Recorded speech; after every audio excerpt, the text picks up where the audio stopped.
Bismillahirrahmanirrahim. Assalamualaikum warahmatullahi wabarakatuh.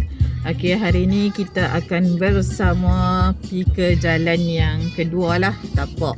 Okey, kalau tengok ni kat simpang yang dekat kedai makan tu, simpang 4 ni. Simpang ni sila berhati-hati sebab sini selalu aksiden. Okey.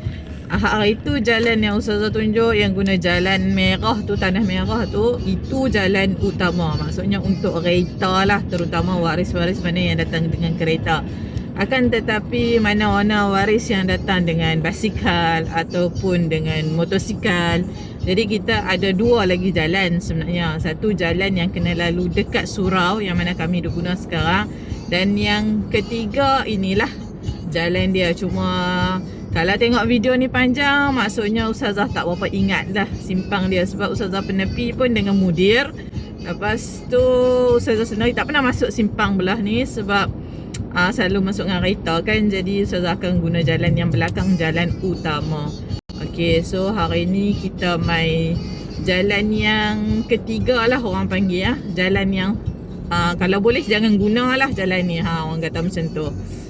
Cuma jalan ni lebih dekat dengan tanah tersebut. Cuma sekejap Ustazah rasa, saya tak pasti sangat-sangat, rasa macam dekat sini. Okay, nampak simpang ni. Kalau kita salah sekejap lagi, kita reverse jalan kan. Okay, kita cuba dulu nah. Saya tak ingat mana satu simpang dia sebab rupa semua lebih kurang sama.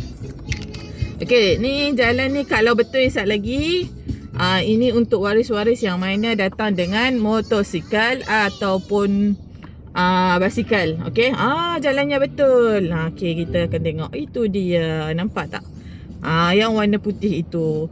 Okey, so kita akan masuk. Nanti akan ada jalan tar di sini.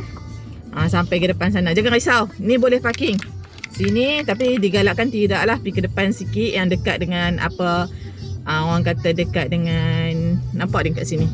Nanti parking kat sana nah. Kat sini tak buat lagi jalan. Tar tak masuk lagi. Tapi jangan risau. Sini insya-Allah jalan dia tidak akan diganggu. Okey, nanti Ustazah tunjuk pula jalan yang kedua. Okey, assalamualaikum.